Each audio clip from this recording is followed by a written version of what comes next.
মাদ্রাসা service commission 2024 ভূগোল প্রস্তুতি। আজকে আরও একটি ভিডিও নিয়ে এলাম এবং এখানেও কিছু প্রশ্ন নিয়ে আলোচনা করব। আজকে যে টপিক থেকে আলোচনা করব সেটা হলো ওশেনোগ্রাফি। ওশেনোগ্রাফি থেকে খুব ইম্পর্টেন্ট কোশ্চেনগুলো নিয়ে আজকে আলোচনা করব। তোমাদেরকে এই কোশ্চেনগুলো তোমরা দেখো কতগুলো উত্তর পাচ্ছ। একটা লাইভ হিসেবে আমি এই ভিডিওটা আপলোড করছি, তাতে কি হবে তোমরা চ্যাটে উত্তরগুলো দিতে পারবে, ঠিক আছে? আর কত স্কোর হলো শেষ পর্যন্ত অবশ্যই তোমরা কমেন্ট বক্সে কমেন্ট করে জানাও। তো ঠিক আছে, চলো আজকে আমরা প্রথম প্রশ্নটা একবার দেখে নিই। উত্তর নিরক্ষীয় স্রোত ফিলিপিন্স দ্বীপপুঞ্জের কাছে বাধা পেয়ে উত্তর দিকে বেঁকে যায় এবং জাপানের পূর্ব উপকূলের সমান্তরালে প্রবাহিত হয়। এই উষ্ণ স্রোতটিকে কি বলে? অপশান এ কুরোশীয় স্রোত, অপশান বি লিমান স্রোত, অপশান সি সোয়া স্রোত, অপশান ডি সুগারু স্রোত। এখানে যে উত্তরটা হবে সেই উত্তরটা আমি দাগ দিয়ে দিচ্ছি, তোমরা দেখতে থাকো, ঠিক আছে? এবং তোমরা কমেন্টগুলো করতে থাকো। আচ্ছা, পরের কোশ্চেনে চলে যায়। উত্তর জাপান সাগরে রাশিয়ার পূর্ব উপকূলের সমান্তরালে উত্তর থেকে দক্ষিণে প্রবাহিত উষ্ণ সমুদ্র স্রোতটি হলো। এই সমুদ্র স্রোত তোমরা যদি ভালো করে না করে থাকো তাহলে কিন্তু এই উত্তরগুলো করা খুব মুশকিল হয়ে যাবে। অপশান এ কুরোশীয় স্রোত, অপশান বি লিমান স্রোত, অপশান সি সোয়া স্রোত, অপশান ডি সুগারু স্রোত। এখানে উত্তর হচ্ছে অপশান, আর বললাম না, ঠিক আছে? তোমরা দেখে নাও কোনটা উত্তর দিচ্ছি, ঠিক আছে? পরের কোশ্চেন। জাপানের হনসু ও হোক্কাইডো দ্বীপের মধ্যবর্তী সংকীর্ণ প্রণালী দিয়ে পশ্চিম থেকে পূর্ব দিকে প্রবাহিত যে স্রোতটি, সেই স্রোতটির নাম কি? Option A Kamchatka, option B Liman, option C Soya, option D Tsugaru. এখানে উত্তর হবে, আমি দাগ দিয়ে দিলাম, ঠিক আছে? পরের কোশ্চেনে চলে যায়।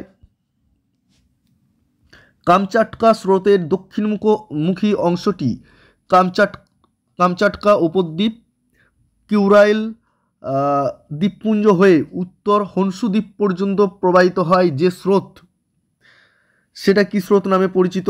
Option A Kamchatka, option B Alaska, option C Oyashio স্রোত, অপশান ডি ক্যালিফোর্নিয়া স্রোত। এখানে উত্তরটা আমি দাগ দিয়ে দিচ্ছি, তোমরা দরকার হলে পজ করে দেখতে পারো রেকর্ডটা এই লাইভ শেষ হয়ে গেলে। পরের কোশ্চেন দেখে নাও। নিম্নলিখিত কোনটি দক্ষিণ প্রশান্ত মহাসাগরের সমুদ্র স্রোত এর অন্তর্গত? অপশান এ পেরু বা হাম্বল স্রোত, অপশান বি আলাস্কা স্রোত, অপশান সি ওয়াসিও স্রোত, অপশান ডি ক্যালিফোর্নিয়া স্রোত। এখানে উত্তর হচ্ছে, দাগ দিয়ে দিলাম, ঠিক আছে? তোমরা স্ক্রিনে স্পষ্ট দেখতে পাচ্ছ, তাই আমি উত্তর বলছি না। এক্ষেত্রে কি হবে, তোমরা এটাকে শুনেও খাতায় দাগ দিয়েও উত্তরগুলো করতে পারবে। পরের কোশ্চেন বলে দিই। নিম্নলিখিত কোনটি উত্তর আটলান্টিক মহাসাগরের সমুদ্র স্রোত? অপশান এ ক্যারিবিয়ান স্রোত, অপশান বি ইউকাটান স্রোত, অপশান সি ফ্লোরিডা স্রোত, অপশান ডি উপরের সবগুলো। এখানে উত্তর আমি দাগ দিয়ে দিলাম। পরের কোশ্চেন 7 নাম্বার। নিম্নলিখিত কোনটি উত্তর প্রশান্ত মহাসাগরের সমুদ্র স্রোত? Option A Kamchatka, option B পূর্ব অস্ট্রেলীয় স্রোত, অপশান সি পেরু বা হাম্বল স্রোত, অপশান ডি ক্যারিবিয়ান স্রোত। এখানে উত্তর হচ্ছে এটা, ঠিক আছে? পরের কোশ্চেন। নিম্নলিখিত কোনটি দক্ষিণ আটলান্টিক মহাসাগরের সমুদ্র স্রোত? অপশান এ বেঙ্গুয়েলা স্রোত, অপশান বি ব্রাজিল স্রোত, অপশান সি ফকল্যান্ড স্রোত, অপশান ডি উপরের সবগুলো। এখানে উত্তর এটা। পরের কোশ্চেন দেখো। নিম্নলিখিত কোন সমুদ্র খাতটি আটলান্টিক মহাসাগরে অবস্থিত? কার্মাটিক খাত, মারিয়ানা খাত, রোমান্স খাত, জাভা খাত। এখানে উত্তর হচ্ছে এটা। পরের কোশ্চেন। টেলিগ্রাফ মালভূমি কোন মহাসাগরে অবস্থিত? Option A Atlantic, option B প্রশান্ত, অপশান সি ভারত মহাসাগর, অপশান সি ভারত মহাসাগর, অপশান ডি সুমেরু মহাসাগর। এখানে উত্তর হচ্ছে এটা, ঠিক আছে? পরের কোশ্চেনে চলে যায়। সমুদ্র জলের উষ্ণতা রেকর্ড করা হয় কোন যন্ত্রের সাহায্যে? Standard thermometer, reversing thermometer, thermograph, normal thermometer. এখানে উত্তর দাগ দিয়ে দিলাম, ঠিক আছে? পরের কোশ্চেন। সমুদ্রের গভীরতা বৃদ্ধির সাথে সাথে কত গভীরতার পর সূর্যরশ্মির আর কোনো কার্যকারী ভূমিকা থাকে না? Option A 200 metre, option B 400 metre, option C 600 metre, option D 800 metre. এখানে উত্তর হচ্ছে এটা, ঠিক আছে। পরের কোশ্চেন, সমুদ্র জলের উষ্ণতার উলম্ব বন্টন অনুযায়ী 2000 মিটার গভীরতায় সমুদ্র জলের গড় উষ্ণতা থাকে। Option A 2.4 degree centigrade, option B 4.4 degree centigrade, option C 6.5 degree centigrade, option D 7 degree centigrade. এখানে উত্তর হচ্ছে এটা। ঠিক আছে। পরের কোশ্চেন, সমুদ্র জলের উষ্ণতার উলম্ব বন্টন অনুযায়ী 200 মিটার গভীরতায় সমুদ্র জলের গড় উষ্ণতা কত থাকে? Option A 20.4 degree centigrade, option B 24.4 degree centigrade, option C 18.2 degree centigrade, option D 27 degree centigrade. উত্তর হচ্ছে এটা। পরের কোশ্চেন, সমুদ্র স্রোত সৃষ্টির কারণ। সমুদ্র স্রোত সৃষ্টির কারণ নিম্নলিখিত কোনটি? মাধ্যাকর্ষণ শক্তি, আবর্ত বেগজনিত দিক বিক্ষেপ কাল, সমুদ্র জলের উষ্ণতার পার্থক্য, সবকটি। এখানে উত্তর হচ্ছে অপশন ডি। পরের কোশ্চেনে চলে যাও।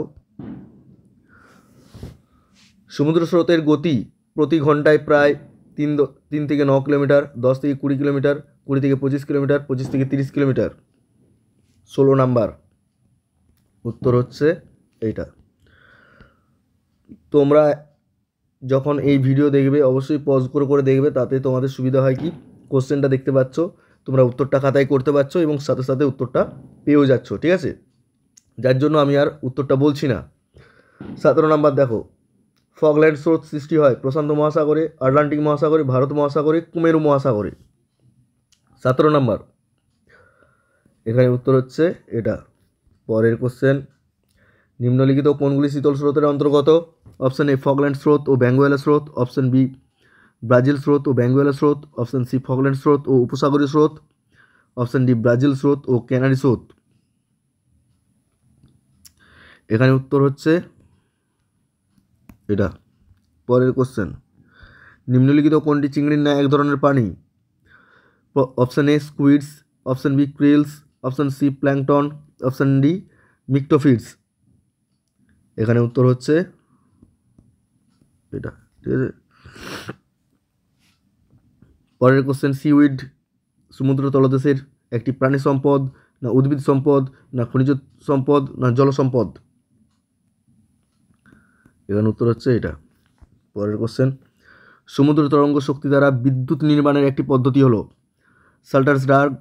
সাল্টার্স ডাক, জলবাহী চাপের মাধ্যমে শক্তি উৎপাদন, উলম্ব স্থানচ্যুতি প্রক্রিয়া, উপরের সবগুলি। উত্তর হচ্ছে এটা। উৎপাদন অনুসারে পেলেজিক মৎস্যের মধ্যে সবচেয়ে গুরুত্বপূর্ণ এবং মূল্যবান মৎস্য হলো option A herring, option B tuna, option C halibut, option D cod. দেখো কতগুলো উত্তর হলো। এরপর, উষ্ণ এবং শীতল দুই ধরনের জলে বসবাস করে যে মাছগুলি, option A tuna hake, option B salmon ইলিশ, option C mackerel herring, option D cod haddock. এখানে উত্তর দাগ দিয়ে দিলাম। পরের কোশ্চেন, ডেমারসাল মৎস্যের মধ্যে সবচেয়ে গুরুত্বপূর্ণ এবং মূল্যবান মৎস্য হলো option A haddock, option B tuna, option C halibut, option D cod. এখানে উত্তর এইটা। পরের কোশ্চেন দেখো, যে সমস্ত মৎস্য জীবনের বেশিরভাগ সময় সমুদ্রে লবণাক্ত জলে অতিবাহিত করে কিন্তু ডিম পাড়ার সময় নদীর স্বাদু জলে এসে ডিম পাড়ে, সেই সমস্ত মৎস্যকে বলা হয় ক্যাটাড্রমাস, অ্যানাড্রোমাস, পিলেজিক, ডেমারসাল। 4টা অপশানের মধ্যে এখানে উত্তর হচ্ছে বি, এটা। পরের কোশ্চেন, যেসব মৎস্য নদীর মিষ্টি জলে জীবনের বেশিরভাগ সময় অতিবাহিত করে কিন্তু কেবলমাত্র ডিম পাড়ার সময় সমুদ্রে আসে, তাদেরকে বলে ক্যাটাড্রোমাস মৎস্য, পিলেজিক মৎস্য, অ্যানাড্রোমাস, ডেমারসাল। এখানে উত্তর হচ্ছে এটা। পরের কোশ্চেন, সমুদ্র জলে সোডিয়াম ক্লোরাইডের পরিমাণ থাকে প্রায় 77.8, 79, 80, 81%। এখানে উত্তর হচ্ছে এইটা।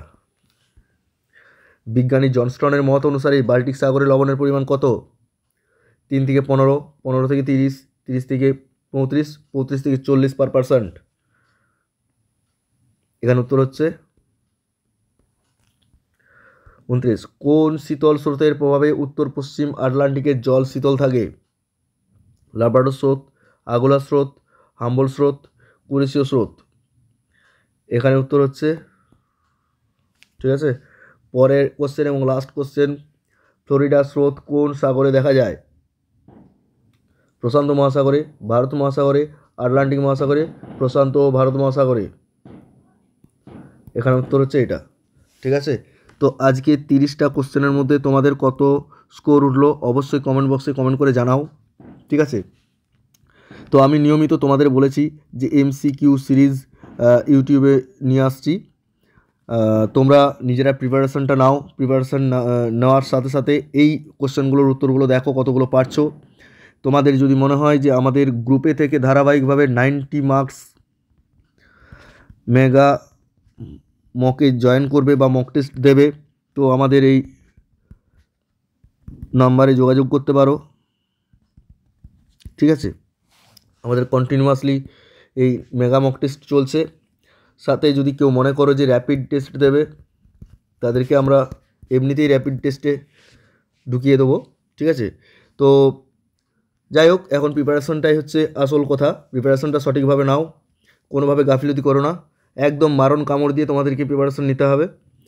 সামনেই পরীক্ষা, তো কোনো রকম টেনশন ভয় কিচ্ছু না করে শুধুমাত্র নিজের প্রস্তুতিকে এগিয়ে রাখো, ধারাবাহিকভাবে এগিয়ে রাখো, কোনোভাবে বিচলিত হও না, তোমাদের জয় জয়কার হবেই হবে, কোনো চিন্তা করো না। তোমরা শুধু দেখো যে তোমরা যদি 50টা কোশ্চেনের উত্তর দাও, সেখানে যদি 48, 47, 46 এই নাম্বারগুলো উঠছে, তো ডেফিনেটলি তোমরা চাকরি পাবে, ঠিক আছে। কিন্তু 50টা কোশ্চেনের মধ্যে যদি দেখা যায় 26, 36, তাহলে কিন্তু তোমাদেরকে অনেক এফোর্ট করতে হবে। এটা তোমাদেরকে বারবার ধরে বলছি, অনেক বেশি এফোর্ট দিতে হবে। তো এটাই টার্গেট রেখো, তোমরা 90টার পরীক্ষা দাও বা 50টার পরীক্ষা দাও বা 40টা, সেটা যেন অবশ্যই 85% প্লাস যেন নাম্বারটা ওঠে। প্রায় 90% হলে তো বলবো আরও ভালো, ঠিক আছে। অনেক বেশি নাম্বার তোমাদেরকে তুলতে হবে, কারণ কম্পিটিশনের পরিমাণ হিউজ, ঠিক আছে। নেগেটিভ মার্কিংটাও থাকছে, এটাও খেয়াল রাখবে। তো কোনো রকম সহজ কোশ্চেনগুলোও ছাড়বে না, যেগুলো ইজি জেনারেল কোশ্চেন রয়েছে সেগুলোকেও ছাড়বে না, কারণ সেগুলোও খুব গুরুত্বপূর্ণ। এই কোশ্চেনগুলো স্কোর তোলার জন্য বিশেষভাবে কাজে লাগবে, তাই সেই কোশ্চেনগুলোকে একদম বাদ দেবে না, ঠিক আছে। তো আজকে এই পর্যন্তই, সকলে ভালো থেকো, সুস্থ থেকো, এই বলে আজকের ভিডিও এখানে শেষ করছি। ধন্যবাদ।